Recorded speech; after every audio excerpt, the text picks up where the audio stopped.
Ça fait 6 mois que je parle, bla bla bla bla. Eh bien écoute, aujourd'hui c'est ton tour de faire bla bla bla parce que YouTube, c'est pas comme à la télé, tu peux me parler et aujourd'hui je réponds à tes questions.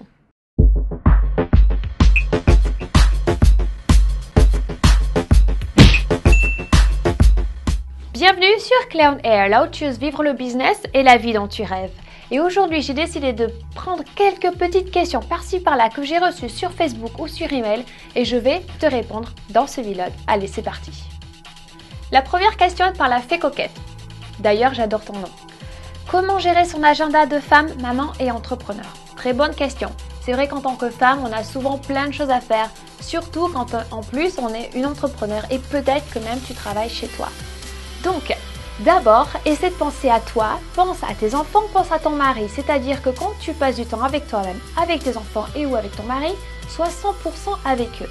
N'essaie pas de faire trop de choses à la fois, car c'est ce qui m'était arrivé. J'étais un petit peu sur l'ordinateur pour travailler en regardant ma fille, vice-versa. Du coup, j'étais pas satisfaite quand je passais du temps avec ma fille ou quand je travaillais.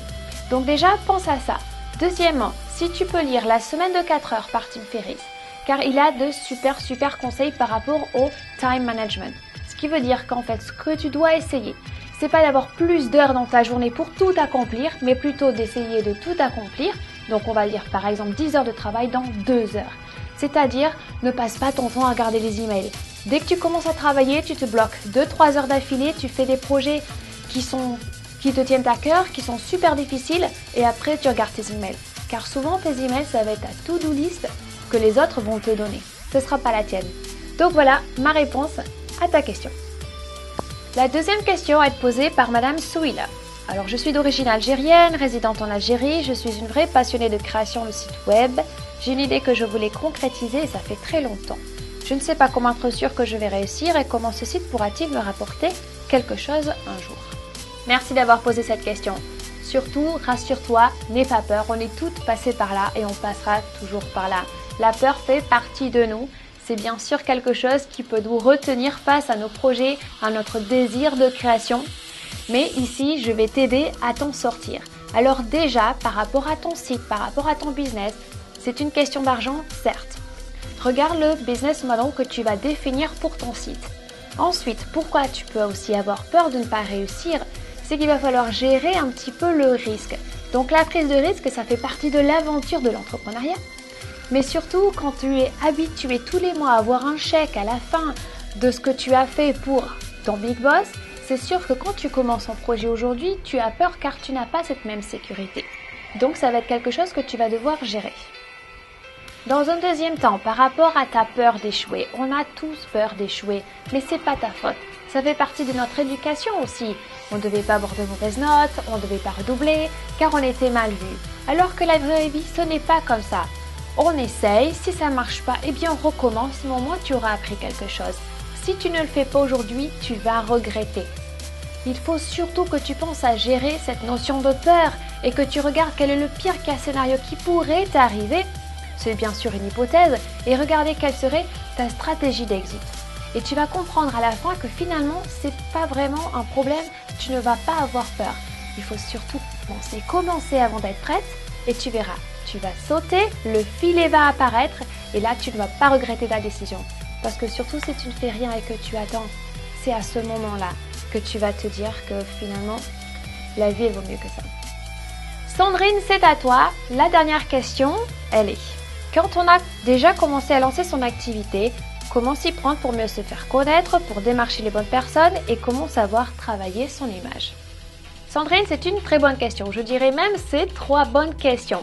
Quand tu parles de comment se faire connaître quand on a lancé son activité, on va parler de relations publiques et de marketing. Ce sont des procédés qui vont durer très longtemps, durant toutes les phases bien sûr de ton lancement et de ta continuité de business.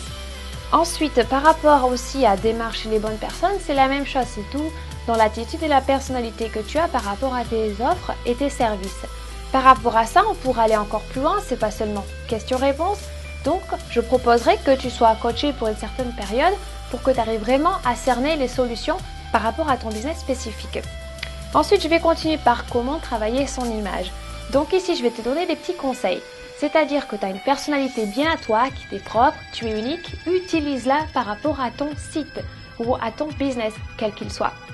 Donc, tu peux utiliser certaines choses par rapport à la rédaction de ton contenu de ton site, la façon dont tu parles, la façon dont tu t'exprimes, comment toi tu te sens bien et surtout par rapport à qui tu parles.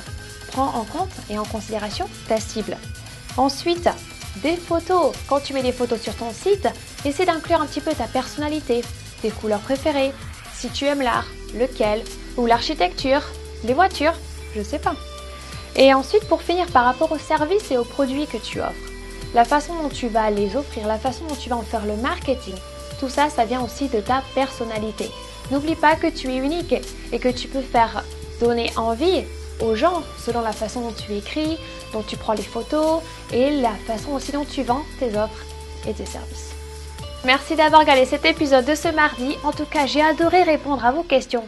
Si vous en avez d'autres, n'hésitez pas à m'en envoyer sur Facebook ou sur email info@clario.com.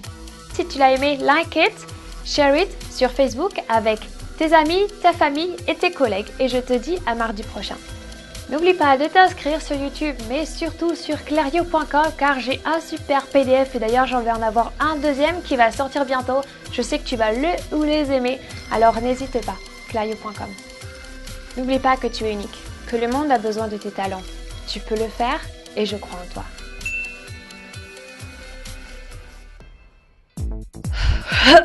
Bienvenue. Je vais pas mettre le sticker. Okay. Eh bien, ce que je te propose comme réponse ici, c'est que j'ai oublié. Bla bla bla bla bla. La deuxième chose